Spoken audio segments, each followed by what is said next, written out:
O.G. Mandino Operación, Jesucristo, y al tercer día. Editorial Diana México Ag Mandino Operación, Jesucristo. 1 a edición, septiembre de 1983 a.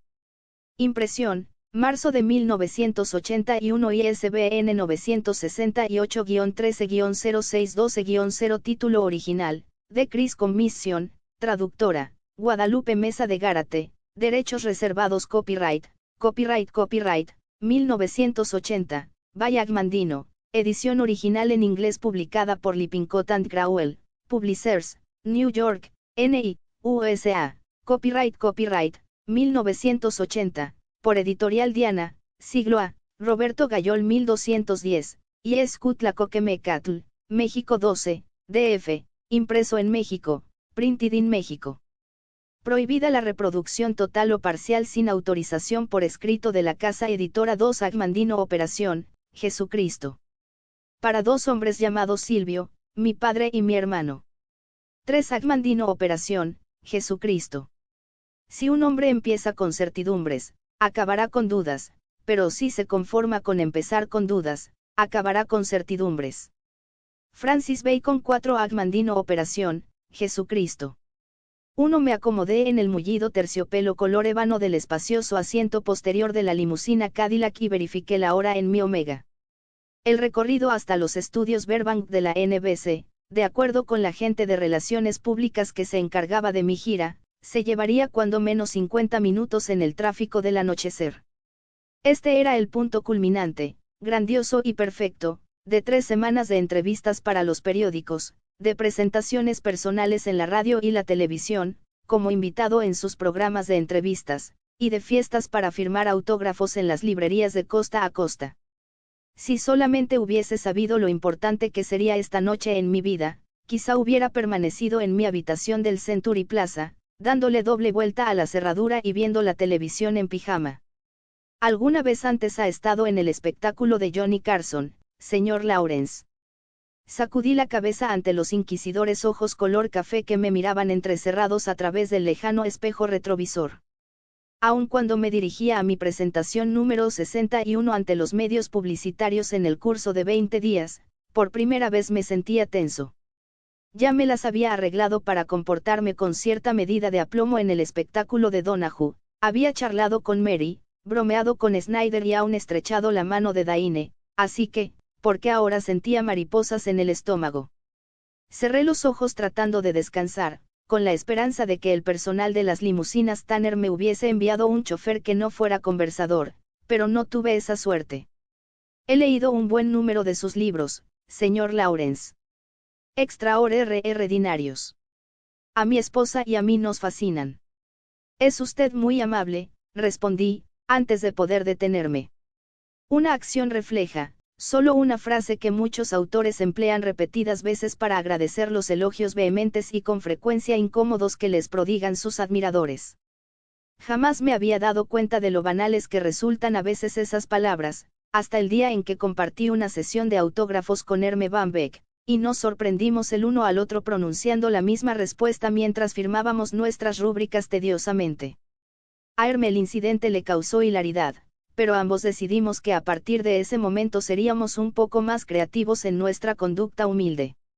Mi chofer, con habilidad, hizo avanzar lentamente su carroza reluciente para abandonar la entrada circular del hotel, atestada de Mercedes, en dirección a la Avenida de las Estrellas. Usted debe ser un hombre sumamente inteligente, señor Lawrence. Sí, señor. Todo un genio. No sé cómo puede inventar todos esos crímenes imposibles y después hacer que encajen todas las piezas. Nunca he podido llegar a saber quién es el asesino hasta no haber leído las últimas páginas. Jamás. Su material es todavía mejor que esas antiguallas de Sherlock Holmes, sí señor. Muchas gracias. Incliné la cabeza hacia atrás cerrando nuevamente los ojos, cuidando de no cruzar las piernas y arrugar el traje de paño color café, de Calvin Klein, que mi esposa, Kitty, había insistido que llevara para el espectáculo de esta noche. Sherlock Holmes, había dicho el hombre. Mientras nos deslizábamos sobre nuestros cojines radiales en dirección a Burbank, traté de mantener la mente apartada del espectáculo, intentando recordar los nombres de todos los maestros de las novelas de misterio con quienes me habían comparado durante mi gira. Los nombres de Rex Stout y Agatha Christie se habían mencionado a menudo, así como el de mi favorito, S.S. Van Dine. El nombre de John Dickson Carr también había surgido con frecuencia. Un reportero del Sun Times de Chicago había sugerido a Ellery Quinn, sin saber que dos primos, Manfred Belle y Frederick Daney, habían escrito con el seudónimo de Quinn, y que el señor Lee ya había partido hacia ese gran santuario recóndito en el cielo. Una joven entusiasta del Writer's Digest aún había llegado a comparar lo que efusivamente llamó el realismo vivido de mis escritos con el mejor escritor de novelas policíacas de Francia, Georges Simenon. La tentación de responderle que era muy amable había sido muy fuerte, pero logré resistirla. A todos nos agrada un poco de halago, aun sabiendo que no es verdad. Con mis 26 novelas en ediciones de bolsillo todavía en el mercado, y vendiéndose tan bien como cuando se publicaron por primera vez, tanto Kitty como mis editores se habían opuesto a mi gira. Mi esposa 5 Agmandino Operación, Jesucristo.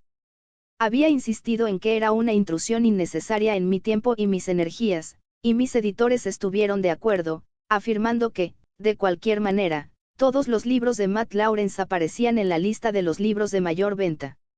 Aún así, prevaleció mi opinión. Nunca antes había estado en el remolino promocional de un autor, y pensé que esta experiencia me ofrecería un buen camino en mi ritmo de trabajo, y quizá hasta podría ofrecerme algo de material para una nueva historia. Mirando hacia atrás, había disfrutado de cada día y noche absurdos de la gira, tal y como me lo había dicho Elia Kazan. No tenía la menor idea de si mis presentaciones habían ayudado o perjudicado las ventas de mi último esfuerzo, Werewolf de Silver Willows, pero ahora que la gira terminaría para mí, después de mi presentación con Carson, casi sentía tener que volver a la tranquila serenidad de nuestro hogar en Camelback Mountain, mucho más arriba de la ciudad de Phoenix.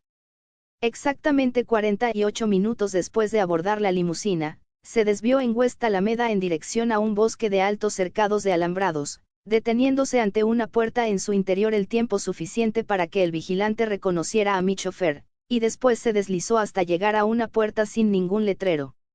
Le di las gracias a mi ferviente admirador tras el volante y entré, reconociendo de inmediato a la pequeña rubia inquieta de la empresa de relaciones públicas de mi editor. Casi me había ocasionado un ataque a las coronarias la mañana del día anterior, demostrándome en forma experta la habilidad con que su Porsche 924 podía tomar las curvas a alta velocidad, después de habernos retrasado para una entrevista grabada en el elegante patio de la cafetería del Hotel Beverly Hills. Hola, Mary, o debo empezar a llamarte Mario. Ignoró mi débil intento por bromear. Oh, señor Lawrence, estábamos empezando a preocuparnos. Caramba, luce maravilloso. Tal y como ese buen mozo que aparece en los comerciales del perfume Canción del Viento.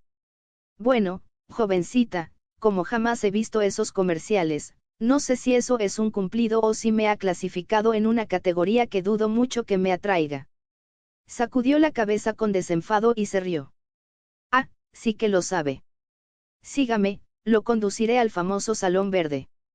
Creo que los demás invitados ya se encuentran allí.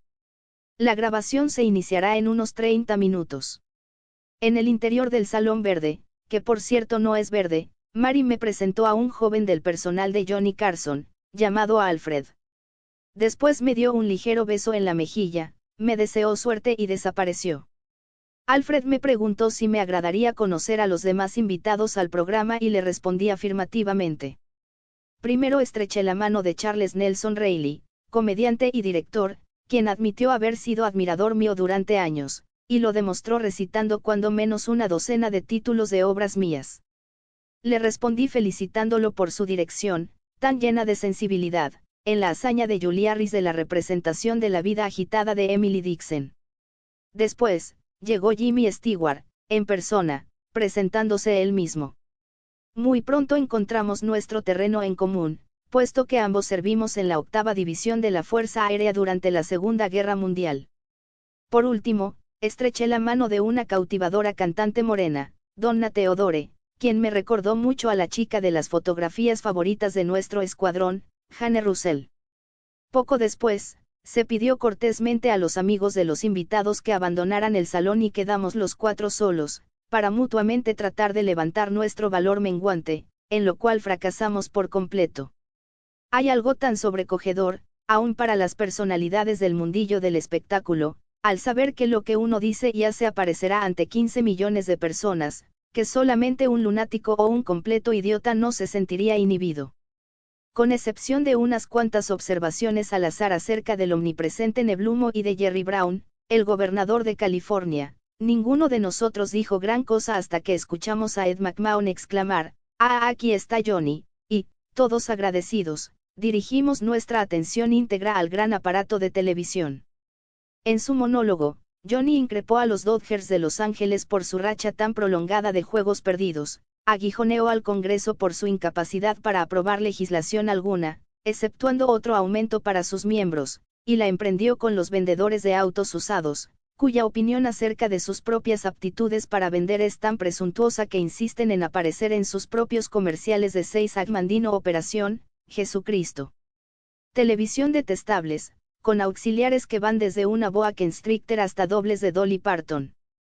Charles Nelson Reilly casi me hizo olvidar mi nerviosismo cuando describió su encuentro con un cúter de la Guardia Cantere mientras desesperadamente trataba de controlar el motor desbocado de su pequeña embarcación.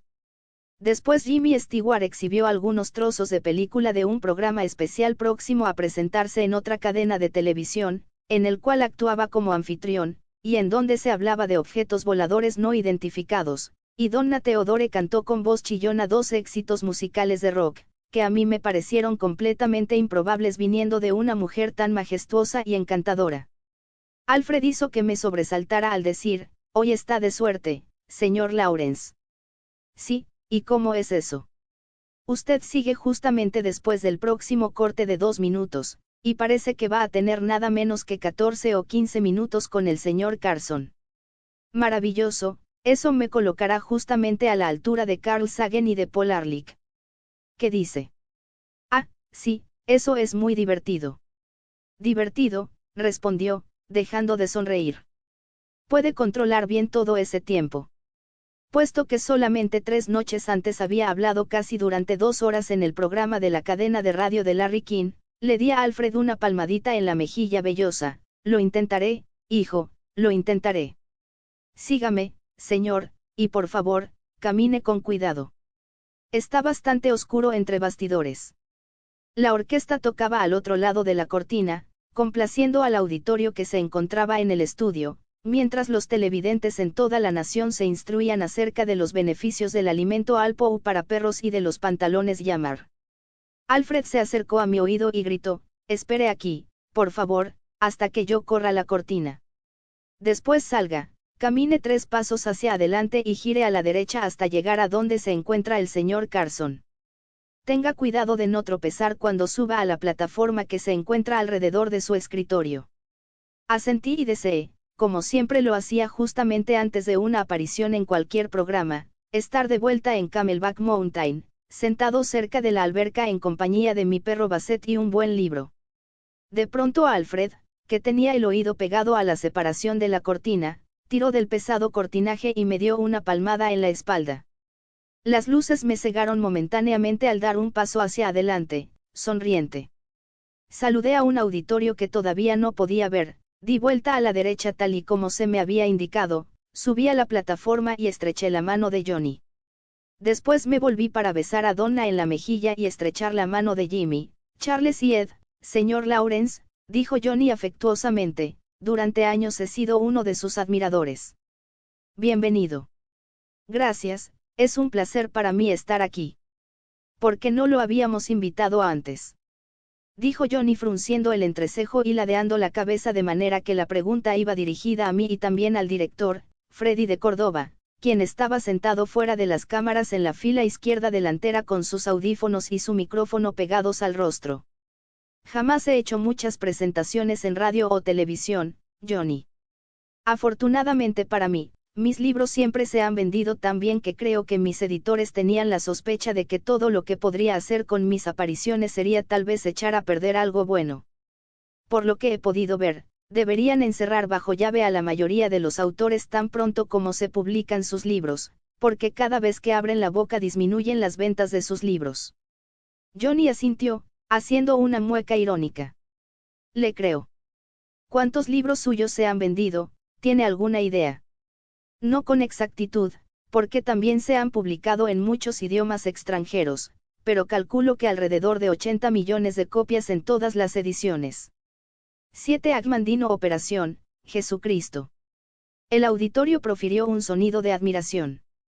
80 millones. Veamos. Johnny tomó un lápiz y humedeció la punta de plomo con la lengua. Si sus regalías son de 25 centavos de dólar por cada libro, entonces eso sería 25 por 80 millones, santo cielo. Entre el auditorio se dejaron oír algunas risitas entrecortadas. Discutimos varios de mis libros que habían sido llevados a la pantalla. El favorito de Johnny había sido The Century Plant, y Jimmy dijo que había disfrutado más con el ganador del premio de la Academia, Scarecrow. Después Johnny estudió sus notas y habló brevemente de varios crímenes de la vida real, en los cuales la policía había acudido a mí para que actuara como consultor. Por supuesto, mi caso más notorio fue la solución de los terribles asesinatos con martillo, perpetrados en Houston, 5 años después de haberse cometido. Después de otra interrupción para comerciales, Johnny cambió la discusión y empezó a tutearme, llamándome por mi nombre. Matt, ¿alguna vez has iniciado un libro que no hayas podido terminar, uno en el cual tu propia trama se volviera tan complicada que ni siquiera tú mismo pudieras desenmarañar? Vacilé, todas mis campanitas internas del instinto de conservación empezaron a sonar, advirtiéndome que estábamos aproximándonos a aguas peligrosas. Mi instinto me decía que guardara silencio, contestando simplemente en forma negativa, pero en vez de ello repliqué, sí, de hecho he estado luchando con esa clase de libro desde mucho tiempo antes de escribir mi primera novela de misterio y crímenes, hace más de 20 años. 20 años. Vaya. ¿Podrías hablarnos de ello? Ahora ya era demasiado tarde para dar marcha atrás. Y bien, Johnny, siempre me han fascinado las novelas bíblicas, tú sabes, Ben-Hur, el manto sagrado, el cáliz de plata, y durante muchos años he estudiado libros que hablan de la vida de Jesús. Probablemente poseo una de las colecciones más completas en todo el mundo en su clase, por lo menos, de propiedad privada. Mi obra inconclusa trata de una investigación ficticia de la última semana de la vida de Jesús, una semana llena de suspenso, drama y misterio, y en donde figuran numerosas personalidades que lo odiaban o lo amaban. Por supuesto, en esa época no había detectives tal y como los conocemos ahora, pero la historia nos dice que a menudo se empleaban comisiones para averiguar los hechos, tanto entre los romanos como entre los judíos, semejando, por su naturaleza y propósitos, a las que se reúnen hoy en día para fines de investigación. ¿Quieres decir, como nuestra comisión Watergate o la comisión Warren? Exactamente, y en una época más reciente, la comisión de la Cámara sobre Crímenes para volver a analizar las muertes de Kennedy y King. Mi manuscrito aún inconcluso, una novela bíblica de misterio, si así lo quieres, trata de una investigación llevada a cabo por una comisión formada por 3 tribunos romanos, todos ellos hombres eruditos, para averiguar todo lo relacionado con la muerte de Jesús, y la he situado 6 años después de su crucifixión. 6 años después. Sí. Para entonces, el gobernador romano de Siria, Lucio Vitelio, había llegado a preocuparse grandemente por el creciente número de seguidores de Jesús, que para entonces se llamaban a sí mismos cristianos, y estaban levantando a la gente en la provincia bajo su mando, un vasto territorio que incluía a Israel, o Judea, como Roma llamaba a la pequeña nación de judíos conquistados. En mi libro, Vitelio forma una comisión y la envía a Judea con un solo objetivo, acallar, de una vez por todas, los rumores que estaban haciendo circular los miembros de esa nueva ola, potencialmente peligrosa, de agitadores, diciendo que su maestro crucificado había resucitado de entre los muertos después de su ejecución, y era el Mesías tan esperado que pronto volvería para liberar a su pueblo de las cadenas de Roma.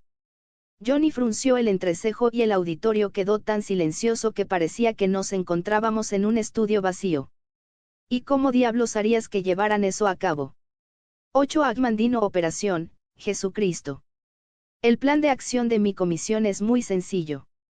Se dedican a demostrar que Jesús no resucitó de su tumba, sino que, en vez de ello, su cadáver fue robado por facciones desconocidas que lo trasladaron a otra tumba, permitiendo así que sus discípulos sacaran partido de un acontecimiento milagroso que jamás tuvo lugar. Escogí el 6º año después de su crucifixión para el escenario de tiempo de mi libro porque la historia, así como el Nuevo Testamento, confirman que la mayoría de los principales participantes y testigos de los acontecimientos de esa última semana aún se encontraban en Jerusalén. La comisión trataría de escuchar el testimonio de todos aquellos envueltos con Jesús, y de investigar toda pista posible, hasta que, finalmente, llegaran a conocer la identidad de los culpables que habían hecho desaparecer el cuerpo y el sitio en donde lo habían ocultado.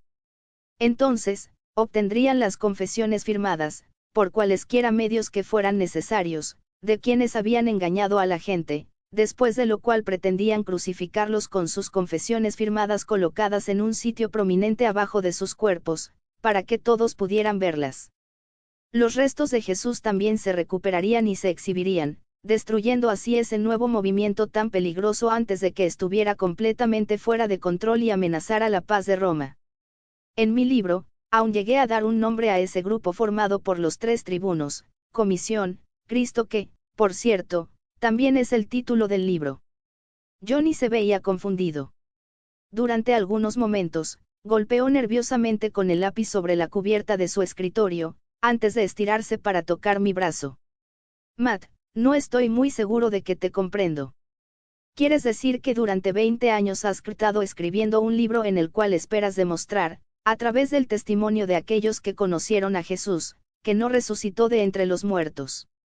Con el rabillo del ojo podía ver a Ed McMahon inclinándose hacia adelante, estaba seguro de que el gran hombre me estaba mirando con cierta ira. Sacudí la cabeza. No, Johnny.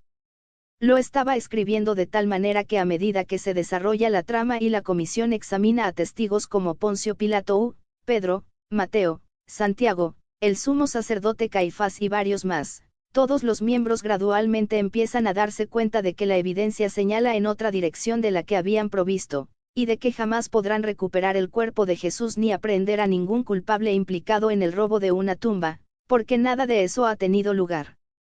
De acuerdo con mis planes originales, al final del libro tanto la comisión, Cristo como también mis lectores, espero, habrían llegado a la misma conclusión, que Jesús sí se levantó de su tumba en el jardín en algún momento del amanecer de ese domingo, hace largo tiempo. Fascinante, fascinante, murmuró Johnny, interrumpiendo un estruendo de aplausos nerviosos. ¿Por qué no lo terminas, Matt? Sería un libro grandioso, sobre todo con tu habilidad para lograr que hechos e indicios tan complicados sean fáciles de entender.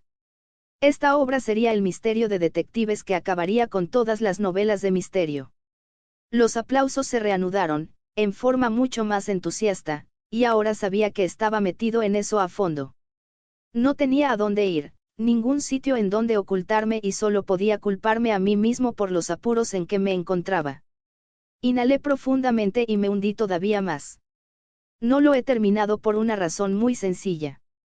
Mientras más estudiaba los acontecimientos de esa última semana de la vida de Jesús, mientras más trataba de desenmarañar y resolver las grandes incongruencias que se encuentran en los 4 evangelios, mientras más investigaba los escritos de hombres mucho más eruditos que yo, que han luchado con ese enigma por más de 1900 años, más me convencía de que Jesús jamás resucitó de entre los muertos. Un murmullo de desaprobación corrió de inmediato por todo el auditorio, seguido por un crescendo de rechiflas que se iniciaron en la parte de atrás del estudio. Johnny se me quedó mirando con la boca abierta, y el rostro convertido en una máscara helada. A mi derecha, Donna Theodore se quedó sin aliento y Ed McMahon empezó a refunfuñar.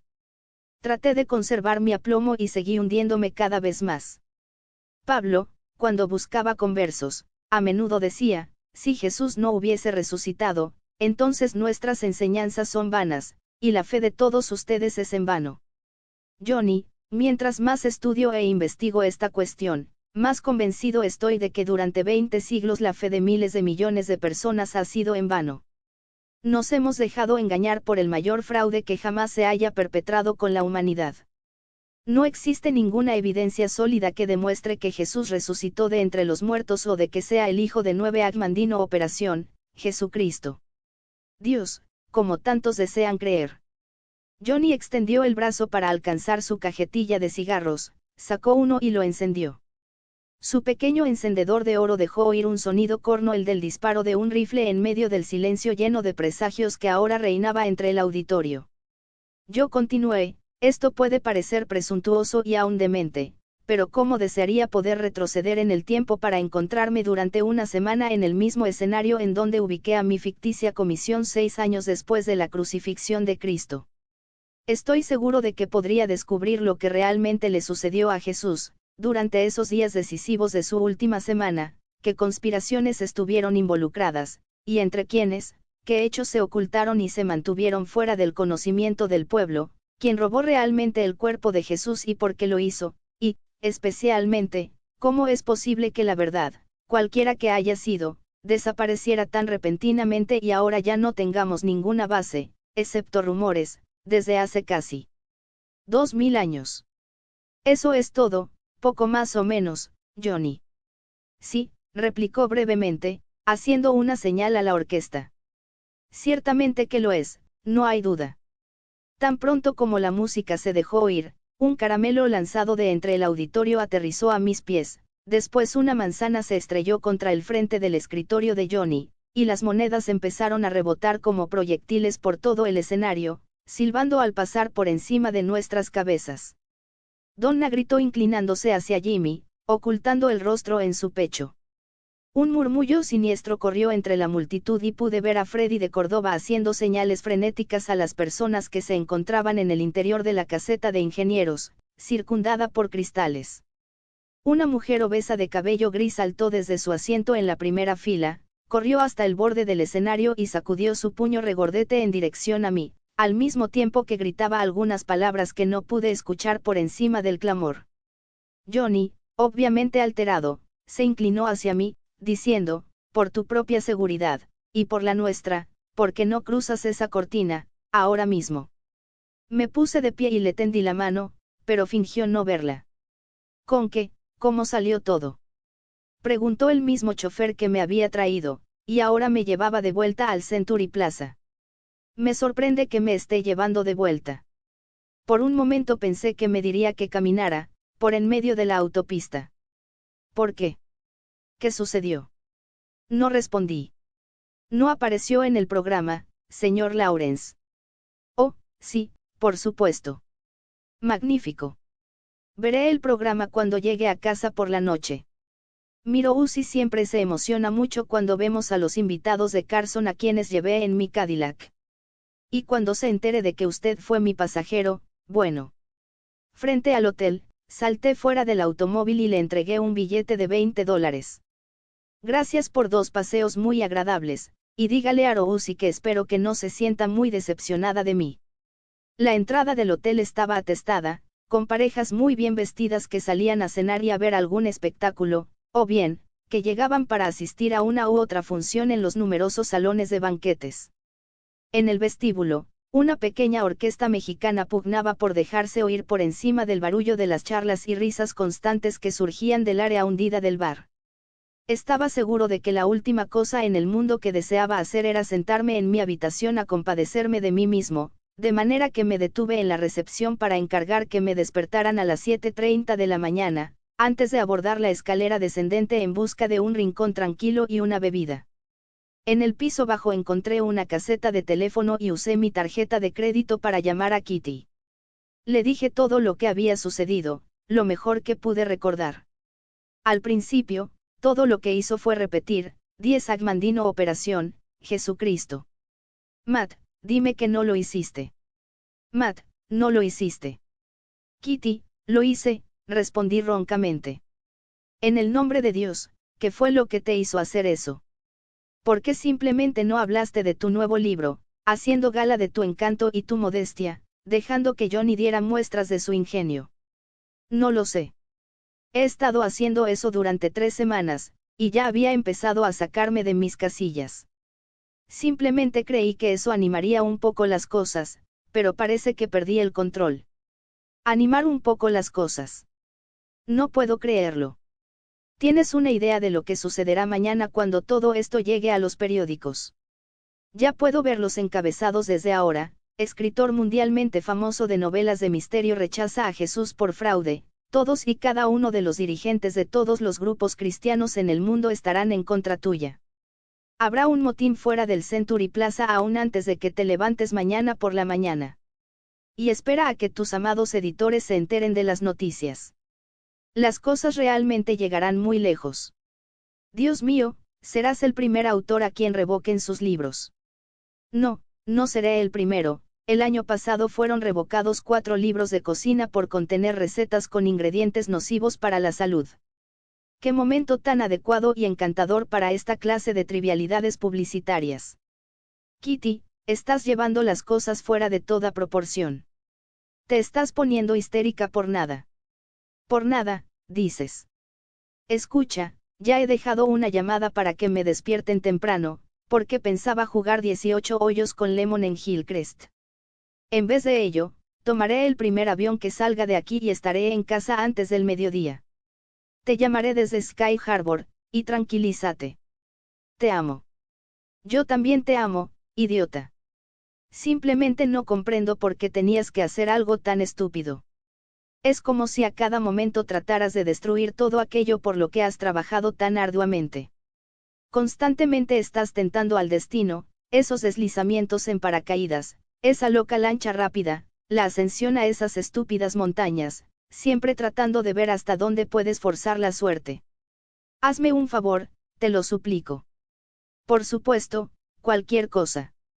No has estado bebiendo mucho, excepto 1 o 2 tragos en una cena o en alguna fiesta, desde hace mucho, mucho tiempo, gracias a Dios. Por favor, no trates de ocultarte en una botella esta noche. Te lo prometo, te amo. Yo también te amo, Matt. Kitty. Sí. Una cosa más. ¿Qué cosa? No te pierdas el programa de Carson hoy por la noche. Hay invitados muy importantes. Colgué el teléfono. Siempre me trastorna escuchar a una dama renegar. La caseta telefónica estaba sofocante, me enjugué la frente y caminé hacia el salón de la planta baja del Plaza, un sitio llamado el Salón Granada. Consulté mi reloj, casi faltaban 3 horas para que saliera al aire el espectáculo de esta noche. Pedí mi bebida favorita, tomé asiento en un taburete en el bar casi vacío y me instalé para ver los programas de televisión de más auditorio en el viejo aparato colgado precariamente encima de varias hileras de botellas medio vacías. Con un control cuidadoso de las bebidas, apenas iba en mi quinto escocés ligero cuando las palabras de Ed McMahon, «Ah, aquí está Johnny», me recordaron cuál era la causa de que me encontrara a solas, sentado en un bar ya cerca de la medianoche, un hábito con el que había roto hacía ya mucho tiempo. El salón ahora estaba atestado, saturado de cuerpos y de ruido, y en el bar había 3 hileras de agentes de seguros que acababan de asistir en el salón de baile principal a lo que debió ser una conferencia sobre la perseverancia, porque en ese 11 mandino Operación Jesucristo. Momento todos trataban con gran entusiasmo de llegar al punto de embriaguez antes del último toque. Ninguno de los agentes de seguros prestó gran atención al monólogo de Johnny o a las aventuras marítimas de Nelson Reilly, ni tampoco a los objetos voladores no identificados de Jimmy Stewart mientras seguían bebiendo sus cervezas Coors y comparando su producción de ventas. Solamente cuando Donna Theodore empezó a cantar, el lugar se calmó lo suficiente para poder escuchar a esos resueltos miembros de la comunidad haciendo algunos comentarios acerca de Donna, que se hubieran upsigonzado de repetir delante de sus hijos.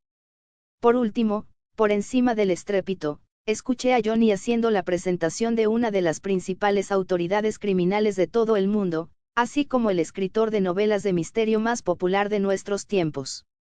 Ordené otra bebida y mientras el cantinero la servía, señaló hacia el aparato de televisión, exclamando, «Ese es usted, ¿no es así?».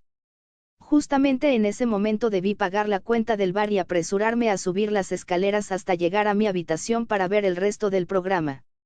En vez de ello, asentí con un movimiento de cabeza, y muy pronto se corrió la voz entre todos los bebedores de que el tipo a quien estaban viendo en el programa de Carson se encontraba sentado en el bar.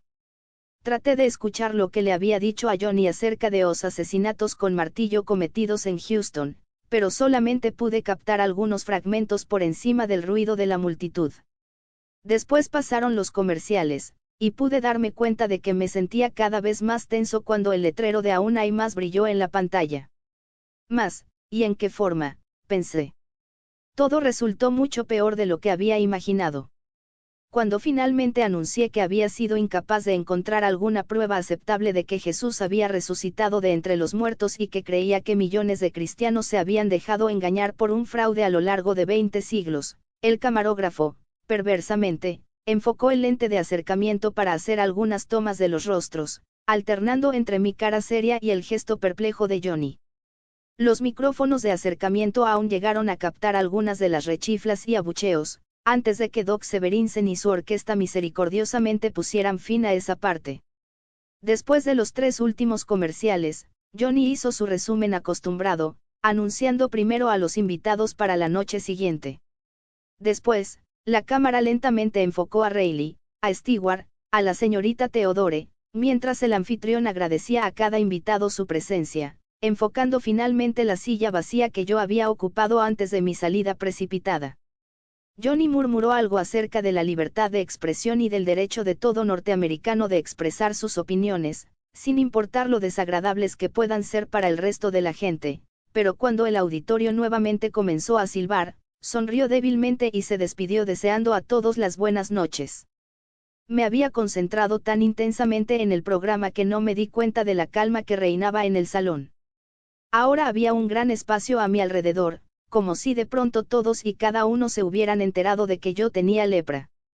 Estaba a punto de firmar la cuenta del bar cuando sentí en mi hombro una mano pesada, y al volverme miré los ojos inyectados de sangre de un gigante de mandíbula cuadrada, vestido con un traje informal de algodón, con las mangas enrolladas casi hasta la altura de los codos. Se balanceaba vacilante hacia adelante y hacia atrás, y su acento era completamente tejano. Perdóneme, señor, pero, fue usted quien acaba de decir todas esas cosas malas de Jesús, insinuando que todos los cristianos somos unos tontos por creer en él. En toda mi azarosa vida me he encontrado en algunas situaciones de perdedor, de las cuales pude salir adelante en lo que parecía ser un trance difícil, pero esta era una confrontación que sabía era imposible ganar, y ni siquiera evitar. Todos los presentes se habían vuelto a mirarnos, excepto los 2 cantineros, que en forma repentina y muy conveniente, de pronto habían encontrado cosas que hacer en el extremo opuesto del bar. Sonreí forzadamente. Ese era yo ciertamente, pero... El pesado anillo con un monograma brilló a la luz en su puño del tamaño de un jamón, justamente antes de explotar en el centro de mi mandíbula. Sentí que caía y creí escuchar algunos aplausos mientras mi cabeza golpeaba contra el suelo. 12 Agmandino Operación, Jesucristo. 2 El rostro viejo y apergaminado que me contemplaba, parecía estar surcado por más líneas que un mapa geodésico de Norteamérica. Su piel, oscura como una cáscara de nuez, ofrecía un contraste vivido con el cabello plateado que le caía hasta los hombros y con una luenga barba cuidadosamente recortada. De su cuello colgaba un pesado amuleto de oro, que se balanceaba precariamente cerca de mi nariz, mientras el anciano se inclinaba para mirarme a los ojos. Abrí la boca, pero lo que escuché no parecía ser mi voz. ¿Quién es usted?, murmuré con voz áspera, ¿y en dónde me encuentro? La respuesta del desconocido fue benévola y amistosa y su voz, rica y profunda, era completamente incongruente saliendo de un marco tan frágil y anciano. Mi nombre es José, y ahora te encuentras en un diván del comedor de mi humilde morada. Bienvenido, Matías. Matías. Un presente de Dios, una de las muchas variantes de Mateo. Me habían bautizado con el nombre de Mateo, en honor de un abuelo italiano por el lado materno. Siempre odié ese nombre, así que desde la escuela primaria fui Matt. ¿Cómo sabía mi nombre? El anciano sonreía, moviendo la cabeza y extendiendo su mano en una invitación silenciosa para que me enderezara. Cuando lo hice y miré a mi alrededor, casi volví a sumergirme en la inconsciencia. La habitación en donde nos encontrábamos hubiera hecho justicia a cualquier palacio real en el mundo. En lo alto había un cielo abovedado de color azul celeste oscuro, en el cual se encontraban engastadas pequeñas figuras metálicas de oro y plata, para simular las estrellas y planetas del firmamento. El piso rectangular estaba completamente incrustado con diseños complejos de piedras multicolores, y en el centro del mosaico había un pequeño estanque alimentado desde las fauces abiertas de un león de mármol de tamaño natural. Rodeando el estanque oval había cajas repujadas en plata que contenían muchas variedades de flores de dulce aroma, que no podía identificar. El anciano, quien dijo llamarse José, miraba con expresión divertida, que no trataba de ocultar, como yo volvía la cabeza con admiración reverente e instintivamente seguía adelante con mi observación. Los muros estaban recubiertos de maderas de color oscuro, probablemente nogal, y cada uno servía como telón de fondo para unos pulidísimos espejos de bronce y plata que colgaban encima de unas mesas con incrustaciones de carey, sobre las cuales se exhibían esculturas complicadas de árboles y animales, realizadas en un marfil de tonalidades rosa pálido. En cada rincón se encontraba un brasero de bronce de 3 patas, en los cuales se apilaban los carbones, y a través de la única ventana, situada muy arriba del suelo, podía contemplar las copas de los cipreses que se mecían plácidamente contra un cielo de tintes cobrizos y turquesa. Por último, llegué al inventario de mi persona, no llevaba mi reloj pulsera de oro omega, y me faltaba la ancha banda de mi argolla de matrimonio. Toda mi ropa acostumbrada había desaparecido, y la reemplazaba una túnica que me llegaba hasta la rodilla, que daba la impresión de estar hecha de lino, anudada a la cintura con una delgada correa de piel. A lo largo de esta tela había una sola franja color púrpura, de unos 2,5 centímetros de ancho, que iba desde el hombro hasta el borde, tanto al frente como atrás, y debajo de esa sencilla prenda externa llevaba un taparrabo suave del mismo material. En el suelo, al lado del diván, había un par de sandalias de tiras de cuero. Tan completa y absoluta era mi desorientación, que todo esto me sorprendió como si formara parte de una mala comedia, como si de pronto me hubiera convertido en el protagonista de una novatada de fraternidad y por fin estuviera pagando, en la misma moneda, todas las bromas hechas a lo largo de los años. Empecé a reír, histéricamente, estoy seguro. Y bien, José, si me han raptado, quien quiera que lo haya hecho ciertamente tiene clase, debo decirlo en su favor. Es mucho mejor que encontrarse apretujado en la cajuela de un automóvil. Pero nadie te ha raptado, Matías. Ah, no. Entonces, ¿de qué se trata? Estoy muerto. Realmente me golpeó tan fuerte ese payaso. Y si 13 Agmandino operación, Jesucristo. Estoy muerto, ¿en dónde me encuentro? ¿Es esto el cielo, oh? No estás muerto, hijo mío. Por favor, no me diga que todo lo que está sucediendo se debe a que soy víctima de un sueño de ebrio. Kitty me advirtió que tomara las cosas con calma, y así lo hice. Es eso, José. Estoy soñando todo esto. La risa gutural de José hizo eco en el elevado cielo raso. Alguien de tu propia profesión hubiera disfrutado grandemente respondiendo a tu pregunta. Alguien de mi propia. ¿Quién? Samuel L. Clemens, o Mark Twain, como prefería llamarse a sí mismo. En una ocasión escribió que la vida solo era una visión, un sueño. Bendita sea mi memoria enciclopédica. El desconocido misterioso.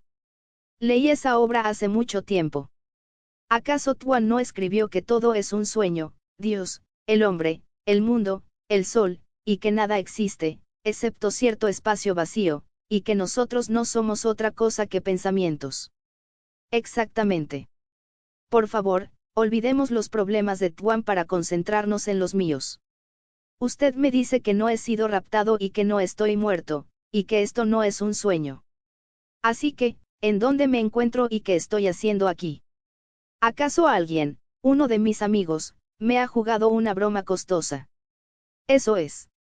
Lemon está detrás de todo esto, y en esta ocasión realmente se superó. ¿Acaso me encuentro en el Caesars Palace? José frunció el ceño. En Capri. No, no, no. No en Capri, repliqué con sarcasmo, en Las Vegas. Una vez más, José se rió hasta que sus ojos se llenaron de lágrimas, pero se detuvo en seco cuando comprendió que yo hablaba en serio. No, Matías, dijo suavemente, esto no es Las Vegas. Entonces, hombre, dígame en dónde estoy y qué estoy haciendo aquí.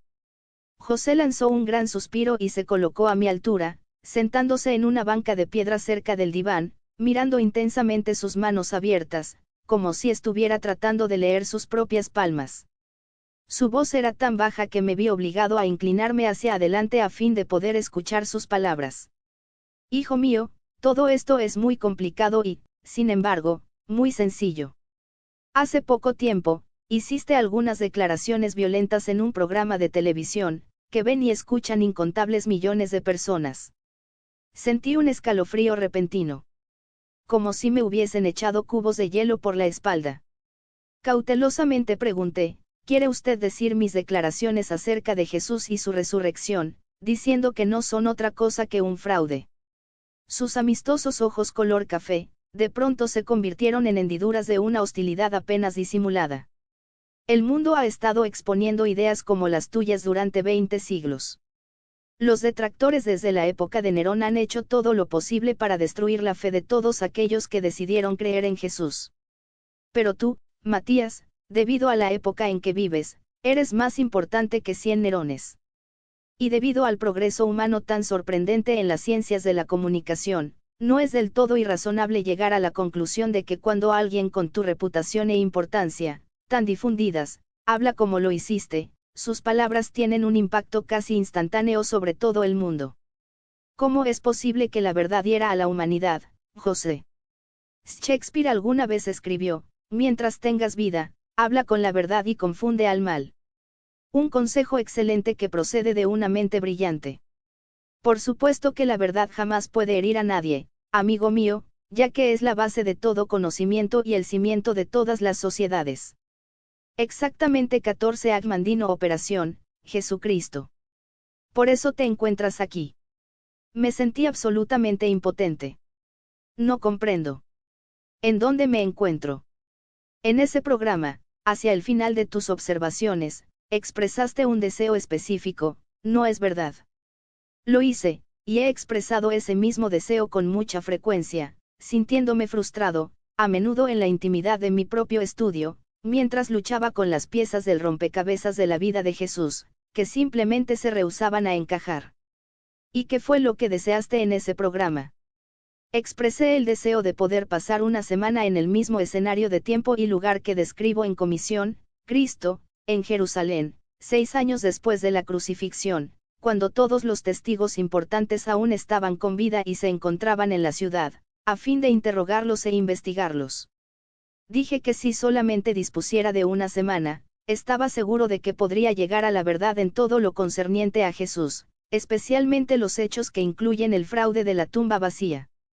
¿Qué tiene que ver eso?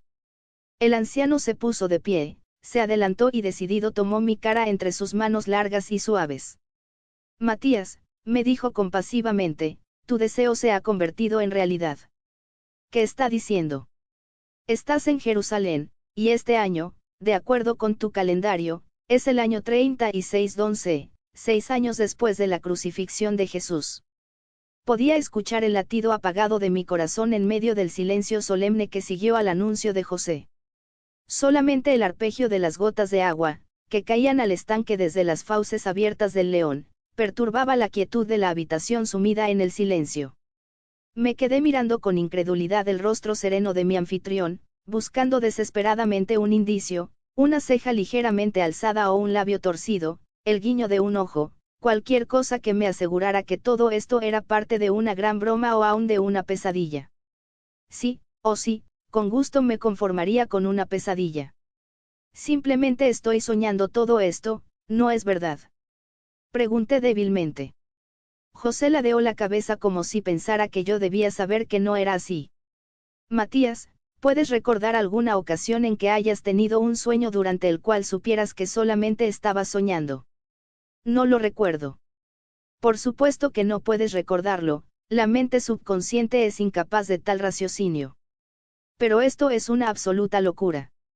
Es imposible. Grité, sintiendo que mi acostumbrada confianza en mí mismo disminuía con cada intercambio de palabras. Oh, vamos, eres demasiado prudente para hacer un juicio tan a la ligera, contando con tan poca evidencia.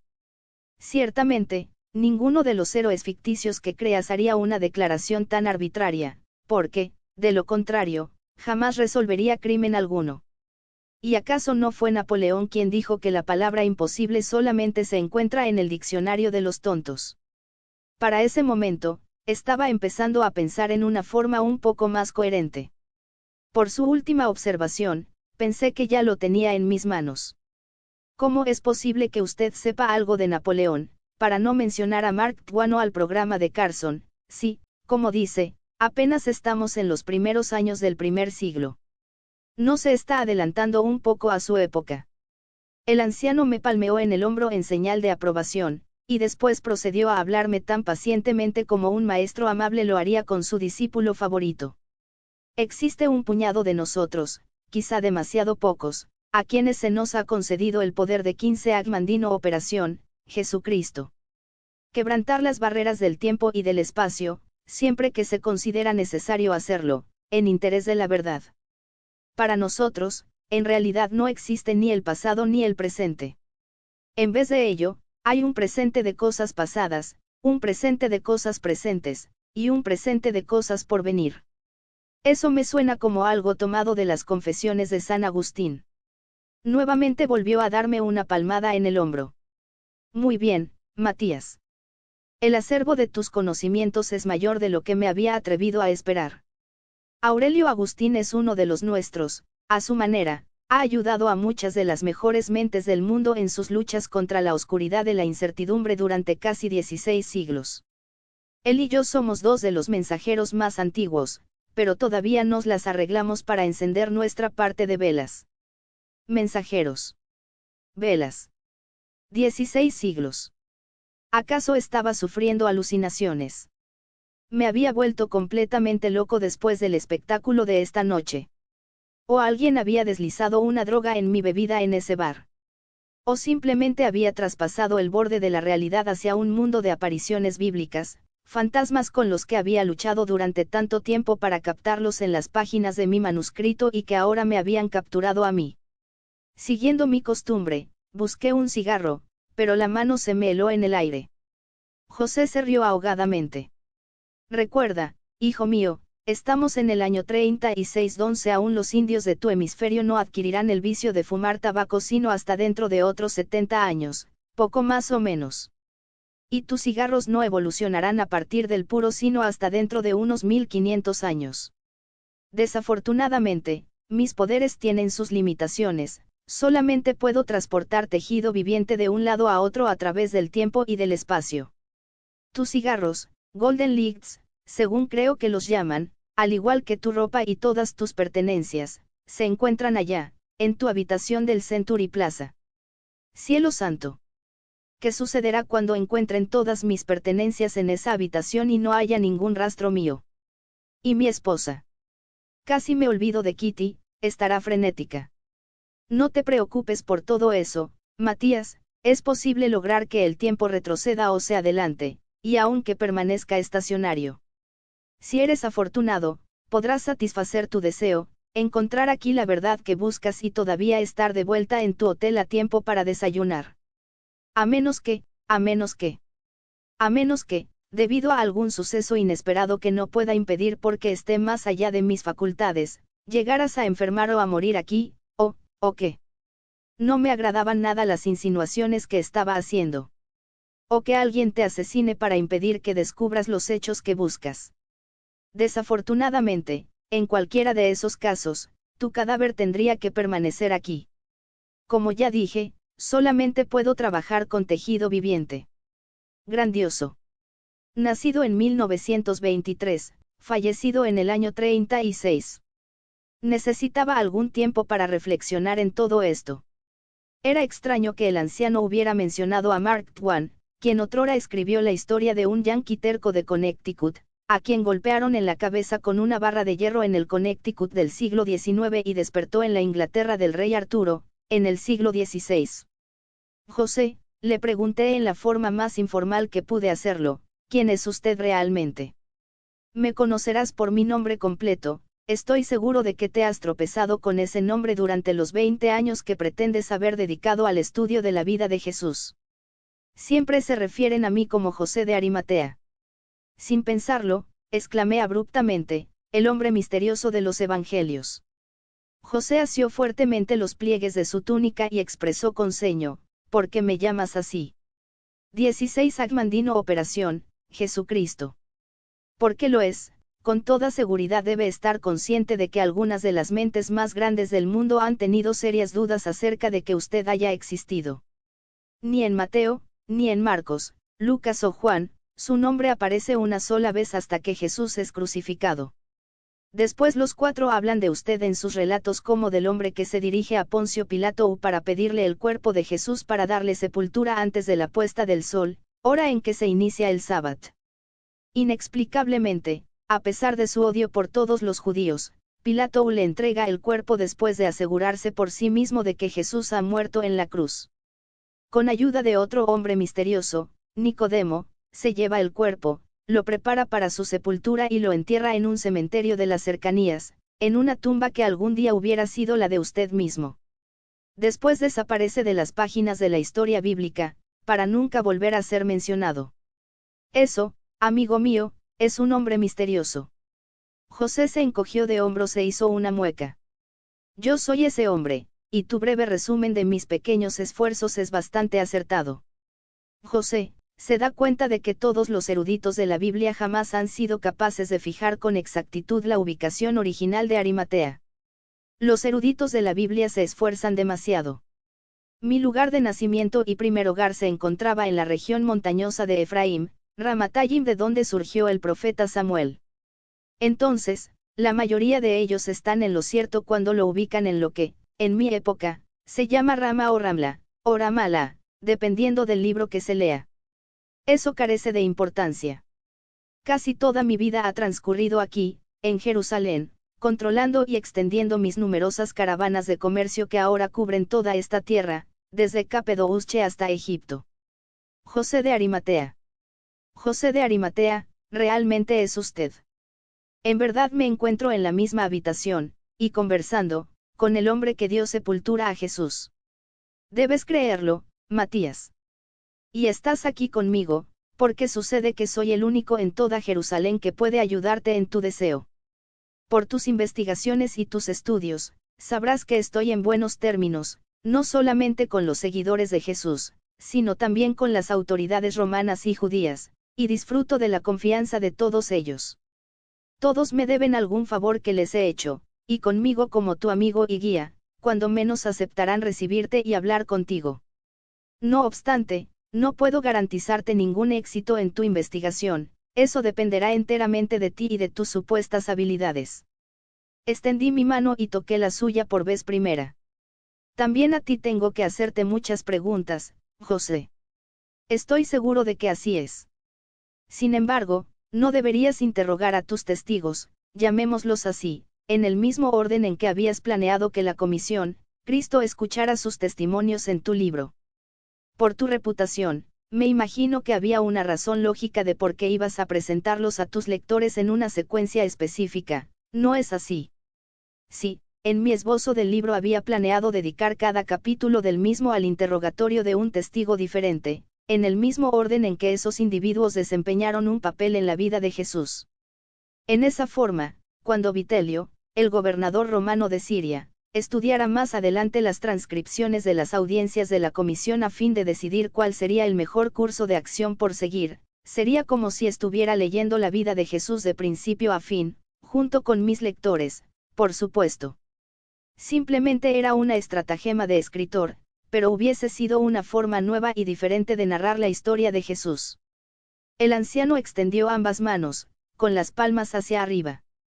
Ya lo ves, no querrás interrogarme sino hasta después de que lo hayas hecho con casi todos los demás. Yo fui de los últimos en llegar a ese escenario. Es verdad, asentí. De acuerdo con mi boceto, hubiera sido uno de los últimos en prestar testimonio ante la comisión encargada de la investigación. Eres un hombre inteligente, Matías. Con tu talento y tu reputación, ese libro hubiese tenido un efecto profundo en millones de personas. Ahora ya no será así, no después del programa de Carson. El libro que quería escribir era demasiado para 17 Agmandino Operación, Jesucristo. Mis primeros años fueron muy difíciles, y mi fe en Jesús me ayudó a salir adelante a lo largo de épocas realmente adversas. Quería rendirle homenaje a él y a todo lo que había significado para mí, no con las frases acostumbradas y almibaradas de la fe ciega y la adoración que llenan libro tras libro, sino con la verdad, con hechos, evidencias inexorables, pruebas más poderosas que cualquiera de las de mis historias de detectives, de que, ciertamente, era el Hijo de Dios. Los tres tribunos de mi historia, dotados de todas sus habilidades, conocimientos y poder, fraguarían planes para atacar a cada uno de los testigos con preguntas e interrogatorios implacables, hasta que alguno de ellos cediera, bajo presión, y confesara estar implicado en el robo del cuerpo de Jesús, sacándolo de su tumba, a fin de que sus seguidores pretendieran que había resucitado de entre los muertos. Pero, de acuerdo con mi trama, los mayores esfuerzos de la comisión fracasarían. Ninguno de los discípulos cedería bajo presión, y cada uno de los testimonios solamente vendría a reforzar a los anteriores. De esa manera, al comparar todos los hechos, la comisión se vería obligada a llegar a la conclusión de que, basándose en toda la evidencia que habían acumulado, Jesús sí había resucitado en su tumba. Fin del libro. José había vuelto a tomar asiento en la pequeña banca y se dedicó a estudiarme durante algunos momentos. ¿Qué fue lo que salió mal en tus planes? Al principio, nada. Yo ocupaba el cargo de editor en una pequeña revista. En Chicago ni siquiera había escrito mi primera novela de detectives cuando tuve la idea de escribir Comisión, Cristo. Empecé a estudiar todos los libros que pude encontrar que hablaran sobre la vida de Jesús, preparando largas listas de las preguntas que quería que los miembros de dicha comisión hicieran a testigos como Pedro, Mateo, Santiago, Pilato, Caifás y a ti mismo. El anciano jamás apartó ni por un momento su mirada de mí, y solo asentía de cuando en cuando para animarme a continuar y para indicar que comprendía. Todas esas lecturas y anotaciones continuaron durante 3 o 4 años, antes de llegar a 2 conclusiones aterradoras. Para entonces, ya tenía varios cuadernos llenos con las preguntas que mis tribunos harían a cada uno de los testigos, pero en un gran número de casos no podía encontrar respuestas a esas preguntas, ninguna explicación lógica y objetiva que pudiera poner en labios de mis testigos a fin de hacer que mi libro avanzara hacia el desenlace deseado.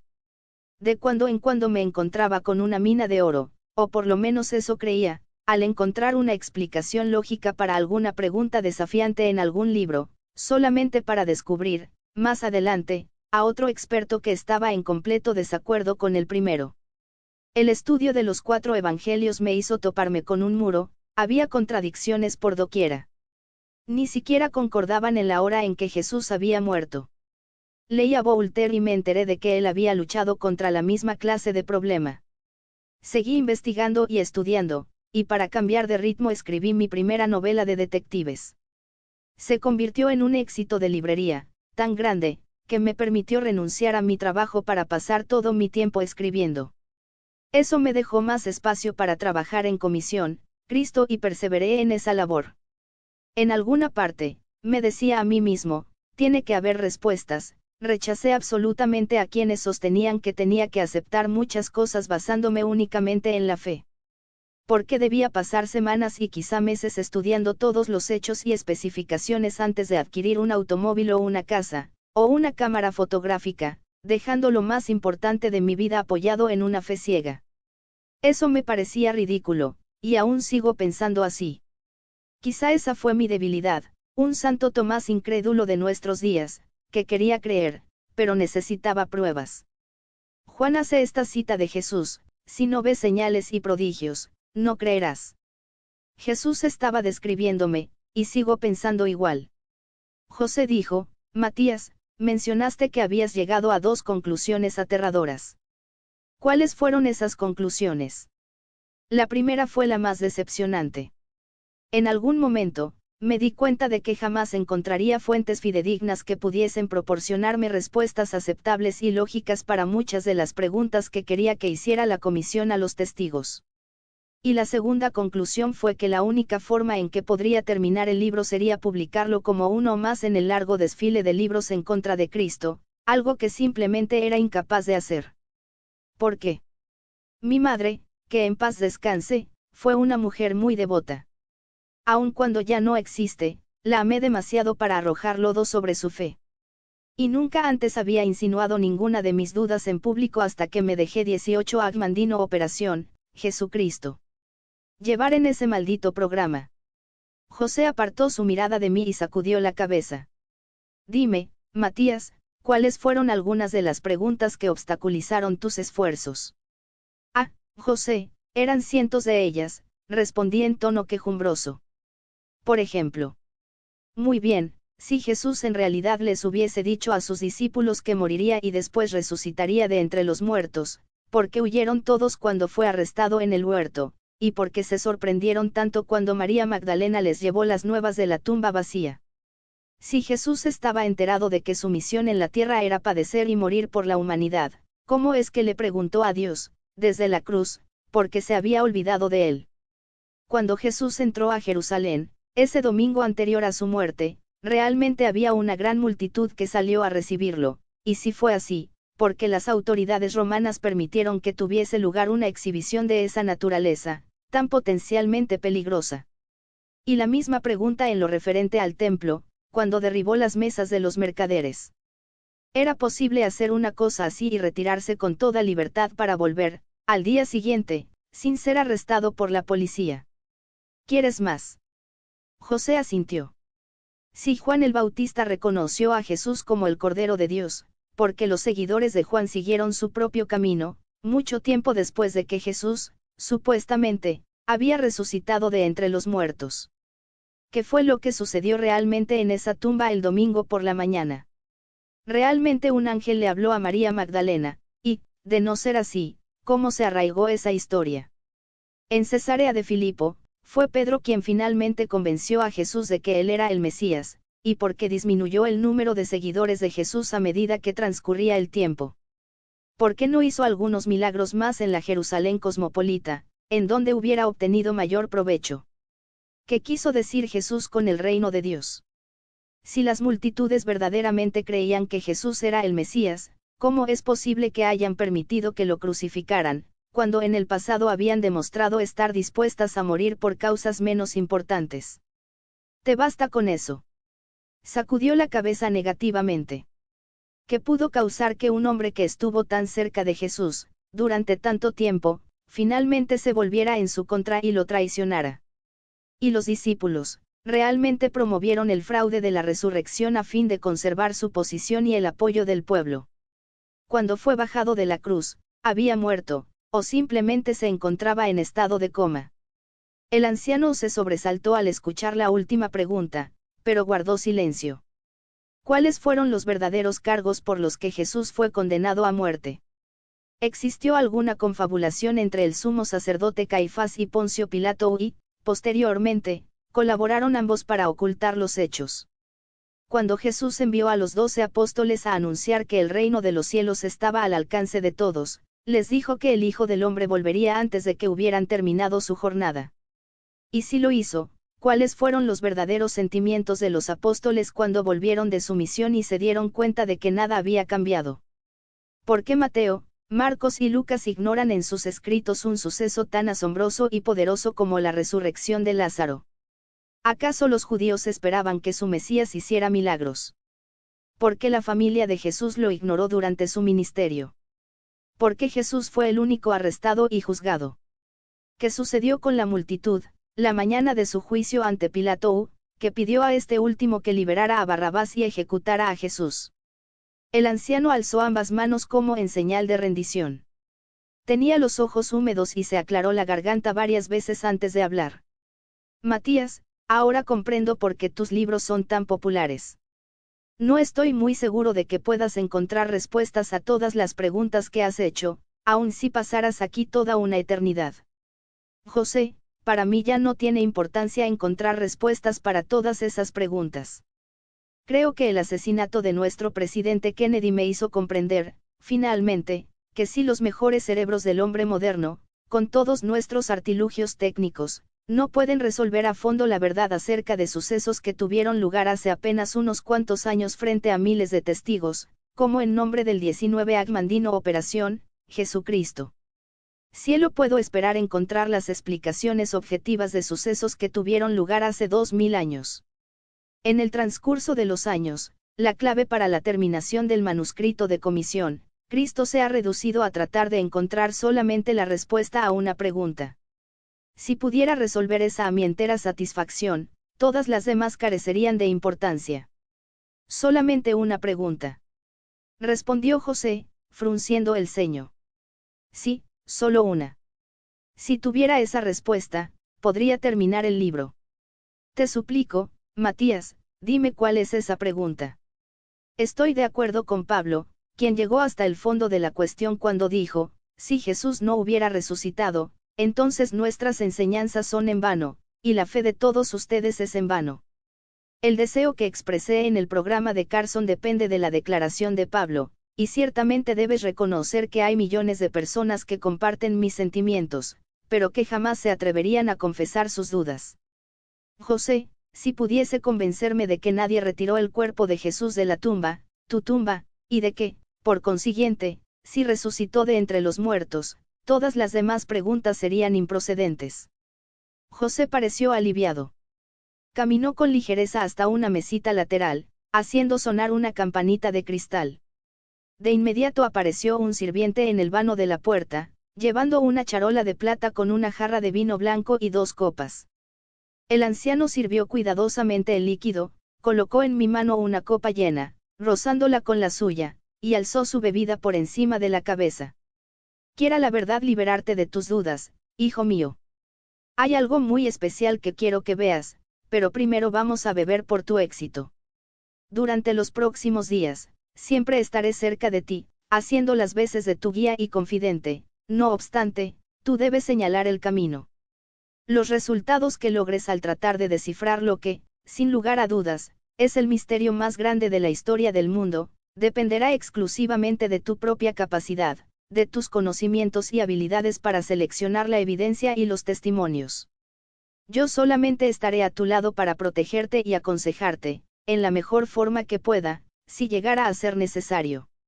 Durante varios minutos bebimos nuestro vino en silencio. Después me dijo, no te envidio, Matías, sobre tus hombros ha caído un peso más grande de lo que te imaginas.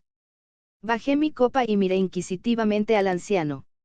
Se encogió de hombros, sonriendo y disfrutando, aparentemente, con mi expresión perpleja. Todavía no te has dado cuenta, Matías, de que tú, y solamente tú, ahora te has convertido en la fuerza que creaste en tu mente hace 20 años. No comprendo. ¿Qué quieres decir, José? Tú, hijo mío, ahora eres, la comisión que investigará acerca de Cristo. 20.